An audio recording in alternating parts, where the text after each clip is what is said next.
They say that governance drives it all. The sheer commitment and an eye for detail and the people's touch makes all the difference. Towards the fag end of this campus walks, we have with us Dr. Arvind Agrawal, the Honorable Chairman of Arya Group of Institutions, a doctor by education and now an edupreneur by passion. So, Dr. Agrawal, how come a doctor engineering and engineering institution? Sir, my father used to say, you can ask an educated person to do any work. The basic thing is the education. A person who is educated can manage everything. And by virtue of my medical studies, I understand the engineering aspect also, and by virtue of my exposure in United States of America for 3 years, I could understand engineering better. So the whole day we have been unraveling a lot of innovative interventions across every department. Every walk of this campus was filled with that wheel of innovation, which is the genesis at Arya, which you have so boldly put in your brochure as well. So what drives you towards that? Sir, I believe my commitment towards my student is to provide extra. Whatever we do for a purpose that the student should learn at least 100% extra during the 4 years of education in our Institute of Engineering and Technology. So we have to provide them R&D facilities. We have to say to our student that innovative mind is the creative mind. If you start listening your inner voice, then you will become an innovator. Once you will become an innovator, you can create something, and that will make you apart from the crowd. So innovation and creation should be inculcated during the engineering education also. That is our philosophy. So across our interactions, we have seen that people are quite, there is a very deeper sense of smile and contentment in each person out here. Being a trained psychiatrist, what spells you have casted on the people who are running the show for you? Sir, my philosophy in the morning, my faculty members and the staff should look forward to come to the college. If they look forward to come to the college, they are a happy employees. Otherwise, if they think that work is a problem and in the morning they find it is difficult to come to the college, then there is a problem in the system.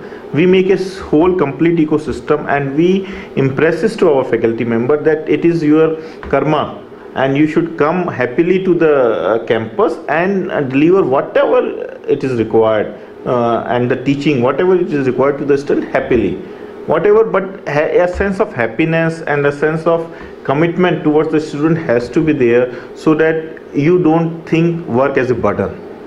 You look forward to teach the students. That is our philosophy, that smiling campus. So the regulatory system of this country, especially in the higher technical education, is quite stifling at times.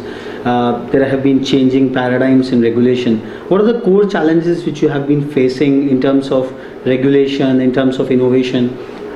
I personally believe that regulatory should be fast enough to adopt the newer challenges. There is a globalization, there is IT industry, everywhere there is innovations, and if we do not adopt and put the newer technology into our teaching methodologies, we will be wasting our 4 years of our in teaching a subject which is not relevant after passing. Because as we move, the technology is going to move. The basic issues are institutions have to teach from zero. And all the industries has to start from 100%. They are adopting cutting edge technologies because it is the survival of the there, and they adopt the best of technology, and institutions start from zero. With our best of efforts, there will be always a gap between institution and industrial. There will always be a gap. Either this gap you can fill by two ways. Either you give me a 5th year, which nobody is going to invest, neither parents wants, neither student wants, to have the 5th year in engineering education, or you have to over the time very fast. Adaptability should be good, and the 4 years should be relevant technologies. We are reading the relevant technologies, and there should be a internship in the within the 4th year, like in medicine, where they have the knowledge of first-hand knowledge of how to get a treatment, to give a treatment to the patient. So engineers should have a first-hand knowledge how to do the job on the once in a employment. So either there should be internship component, or there should be a fifth year, or adaptability should be given, and a kind of freedom should be given to the institution to adapt to the new technologies and to teach new technologies. So you are affiliated to the Rajasthan Technical University. How has been your experience with the university, and what are your wish list with the Honorable Vice Chancellor who has joined recently over here? RTU over the 2-3 years, they have adopted nicely, and now the most of the bulk work of the university has been done in the time, and it has outsourced so many things, but the things are in control. What I want from the VC is that they should send external teachers for the experiment conductions. We are adopting a policies.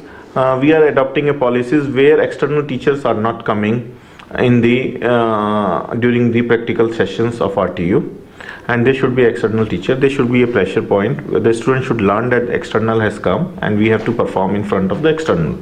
Second, I think, is because the fees are semester wise, and there are 182 days in the semester, RT should plan in a way that students should get the best out of this 182 day, and at least 120 days should be committed for the studies, and rest 60 days should be for the results, for the preparation leave, and for the semester.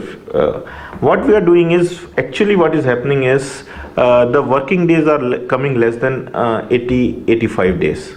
Student is paying 100% favor, and he is getting 50%. So we have to rationalize his teaching. We say student is not good. I say we are not able to teach a good student. We should get enough time for teaching. At least 120 days is the minimum demand that should be working days, so that we can complete one semester properly and nicely. And we can even do once extra classes and revision classes also.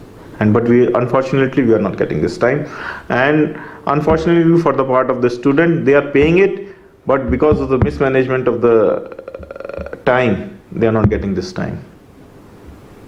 So this is a sheer commitment of a service provider who is saying that you have to be taught to that many days to be able to come up to those levels. So what are the 3 messages you would like to give to your peers, the other edupreneurs across the country, to have this contagion of excellence which you have so painstakingly developed at ARIA?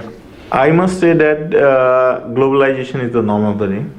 We have to prepare our students for the global world. We are the youngest democracy.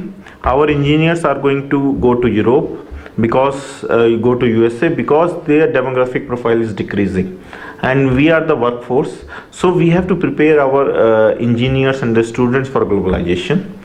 We have to tell them you are one of the best, but you have to create and innovate. Until and unless there will be products from our country, we cannot create and innovate only for USA. We have to create and innovate for India also. Innovation and creation should be a part of the.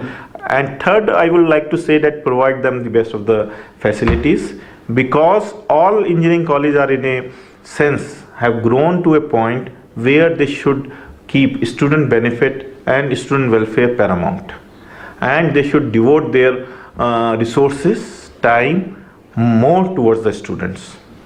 So this was the sensitivity of a doctor edupreneur who is with due commitment towards his clientele. He is treating his students, their interest as a paramount interest, and with that sheer commitment he is driving the entire institution to the pedigree of excellence, which is really unparalleled in this part of the country. So thanks a lot, Dr. Agarwal, for this wonderful campus walk which we had and this wonderful interaction. Thanks a lot. We would be back again. Thank you.